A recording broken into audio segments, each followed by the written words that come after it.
Sebab itu di dalam Al-Adabul Mufrad dalam riwayat Al-Bukhari disebut a'jazan nas man ajaza mi'anid du'a. Orang yang paling lemah ialah orang yang tak berupaya untuk berdoa. Kerana perkara yang paling mudah sebenarnya pada zahirnya ialah berdoa pada Allah. Bangun berdoa pada Allah. Perkara paling mudah. Nak jumpa bos pejabat susah dibandingkan doa. Nak jumpa kita dengan kawan kita pun nak kena panggil dia, dia nak kena datang. Sekurang-kurangnya kita nak dial, nak kena call dia. Itu pun kalau dia menjawab. Sedangkan apabila untuk kita memanggil Allah Subhanahu Wa Taala, berdoa, mengadu padanya, dia yang memiliki segala-galanya yang ada dalam kehidupan kita.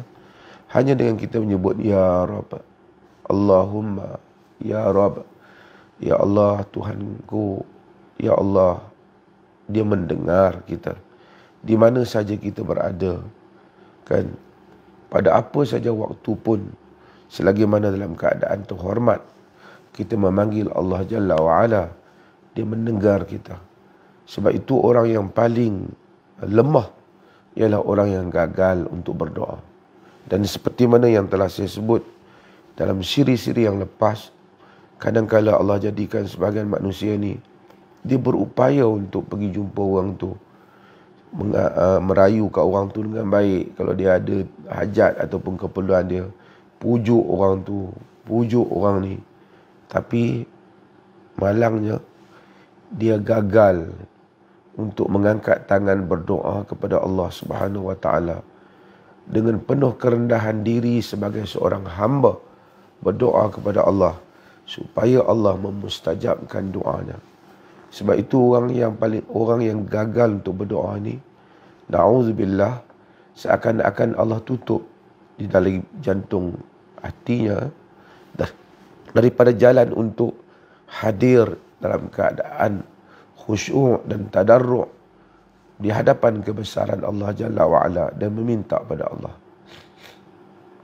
Dalam dunia ni mungkin orang kata orang blok kita daripada nak jumpa orang besar tu, orang besar ni. Bagi sebahagian orang yang penting sangat untuk jumpa orang besar, dia kata orang tu blok dia, orang ni blok dia, tak bagi peluang kat dia.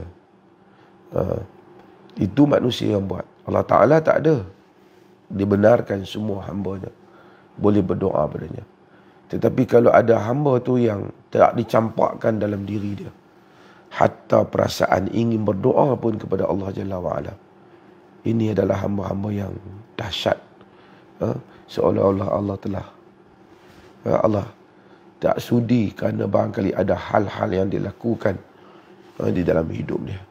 Sebab itu kita istighfar dan mohon keampunan pada Allah supaya Allah sentiasa mencampakkan dalam diri kita terasa dekat dengan Allah setiap kali kita berdoa kepadanya.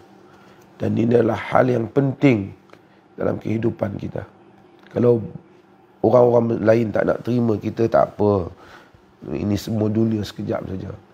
Mungkin kita perlukan orang lain tu masa kita bertugas, kita bekerja tertentu je. Kalau ada orang lain yang tak sudi untuk berkawan dengan kita, tak mau jumpa kita, tak apa. Dunia ni besar lagi, banyak lagi ruang-ruang yang lain. Tapi kalau Allah Jalla wa'ala tak nak terima kita, maksudnya tak dibuka perasaan dalam diri kita supaya kita dapat mendekatkan diri padanya, kita artinya berada dalam keadaan yang sangat teruk sebagai hamba-Nya. Kita boleh muhasabah diri kita sendiri di dalam hal ini untuk lihat adakah kita benar-benar diterima oleh Allah Ta'ala untuk menjadi orang yang mendekatinya. Ni tak perlu ustaz, tak perlu tok syekh, tak perlu apa nak pergi tanya. Kita hubungan dengan Allah Ta'ala dan mengetahui bagaimana Allah itu terasa dekat ataupun jauh daripada kita apabila kita berdoa kepadanya.